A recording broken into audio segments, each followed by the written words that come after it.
नमस्ते अन्जे हुनुहुन्छ सबैजना।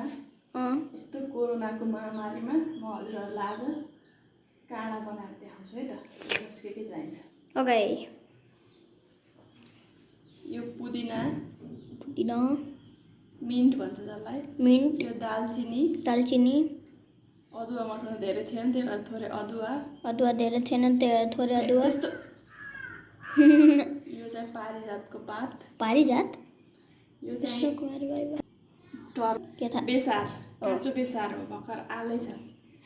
यो चाहिँ तुलसीको पात। यो चाहिँ सुकमेल, हाले पनि हुन्छ नहाले पनि हुन्छ। यो चाहिँ ल्वाङ। यो मरिच। अनि अझ कुरा चाहिन्छ। अब म पानी हाल्छु। बाबु र मेरो लागि बनाउन थाले। 1 गिलास पानी हाले मैले। अनि फेरि अर्को पनि 1 गिलास भन्दा अलिक कम छ, यति पानी हाले। यो चाहिँ 2 जनाको लागि बनाउन थाले। अब यसमा म दालचिनी हाले, यति ल्वाङ हाले, यो पुदिना धेरै हाल्नु पर्दैन, यति पुदिना हाले, तुलसीको पात पनि यति सबै हाल्नु पर्दैन, थोरै बनाउन थाले अब मैले। यति धेरै किन लिनु भयो त? भुल्ला पनि काम लाग्छ नि त। तुलसीको पात। यो चाहिँ काँचो बेसार झर्ने बेलामा भयो। अनि यो पारिजातको पात। यो अदुवालाई म हल्का अदुवालाई यो मरिचलाई रेस्ट इन पीस अदुवा एन्ड मरिच कुटेर हाल्नु। अझ छ बाँकी हाल्न, मतलब हालेँ होइन। यो अलि धेरै हुन्छ। त्यसपछि यो ग्यास अन गरेँ, यहाँ राखेँ। त जिरा, तिम्रो जिउले छिट्क्यो, जिरा अलिकति हालेँ। अनि यहाँ ज्वानो हालेँ। म चाहिँ 2 जनाको लागि बनाएको भएर 1.5 गिलासको बनाएको भएर यति हालेँ। अब यसलाई यो फ्लेम सानो गरिदिन्छु, कम फ्लेम कम गरेर अब यो लगभग 1.5 गिलासभन्दा अलि धेरै पानीलाई सबै कुरा मैले यहाँ हालिदिइसकेको छु। गुर्जो छ भने गुर्जो यत्रो गुर्जो काटेर थिचेर मजाले पखालेर थिचेर पनि हाल्दा मिल्छ। तर हामीलाई प्रेसर लो छ, प्रेसर लो भएको मान्छेले चाहिँ गुर्जो नखानु भन्छन्। मसँग अहिले छँदा पनि छैन, त्यही भएर म हाल्दिनँ।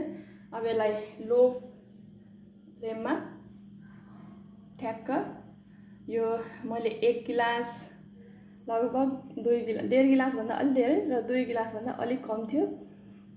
म अब यसलाई स्वाट्ट घटाएर 1 आधीभन्दा अलिकति धेरै हुन बाँकी रहन्छ। अनि बल्ल यो ग्यास बन्द गर्छु। ल हेर्नु, सबै कुरा हालेको छु मैले। बेफाइदा गर्दैन। रुगा खोकी, घाँटी दुख्या, यो अहिले कोरोनाको उसमा एकदमै राम्रो हो। यो कसैलाई आउँदैन भने यसै गरी गर्नु। तर यो पानी चाहिँ अब लगभग 2 गिलास त्यो स्वाट्ट सुकेर 1 गिलासभन्दा अलिक कम हुनुपर्छ है त। सानो फ्लेममा गर्ने फेरि। ल यस्तै गरी हो, मैले यसै गरी बनाउनु गएको छु। यो बेसार चाहिँ अब मसँग काँचो बेसार थियो र मैले त्यही हालेँ होइन। राम्रो हुन्छ। हजुरसँग आफ्नो घरको पिसाएको बेसार हाल्दा नि हुन्छ, छैन भने होइन। अब साँच्ची एउटा कुरै हाल्न बिर्सेँ मैले, नुन अथवा बिरे नुन। म चाहिँ बिरे नुन हाल्छु, नुनभन्दा फाइदा गर्छ है। अब यो 2 गिलास हाले पनि यो घटेर त स्वाट्टै घट्छ नि त, घटाउनुपर्छ। बिरे नुन आफ्नो स्वाद अनुसार हाल्ने। ल अब यो म देखाउँदै जान्छु बिचबिचमा कतिको घट्छ, कस्तो कलर। हेर्नु कलर, यस्तो कलर आयो, धेरै घटिसक्यो। ल हेर्नु कति घटिसक्यो है त, यति मात्र भयो। अब म यसलाई बन्द गरिदिन्छु। अब 1 गिलास थियो अघिनको, यस्तै छान्छु, यस्तै लिन्छु। कति कम भइसक्यो।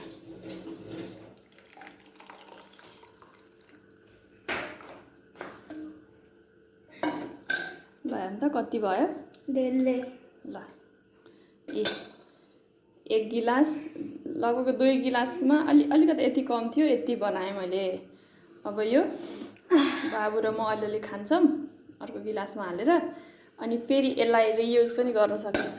अब यसमा पानी भरेर अनि बाफ लिने, स्टिम लिँदा नि हुन्छ। ल यही थियो मेरो आजको मैले जानेको काँडा बनाउने टिप्स। धेरै राम्रो हुन्छ। अब हेर्नु यो पानीले म बाफ लिन्छु।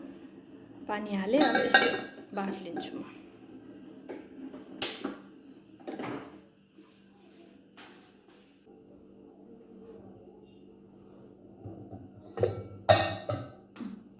बाफ आइरहेछ।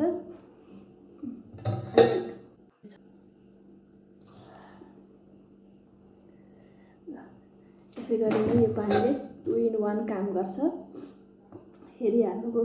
यस्तै गर्नु हजुरहरू पनि। यदि रुगाखोकी लागेको छ भने, घाँटी ख्यासख्यास गरेको छ भने, टाउको दुखेको छ भने, टाउको दुख्दा पनि एकदम आनन्द अलिअलि सन्चो नभए भिक्स दल्ने अनि यसै गरी बाफ लिने। टाउको दुखेको बेलामा पनि आनन्द आउँछ।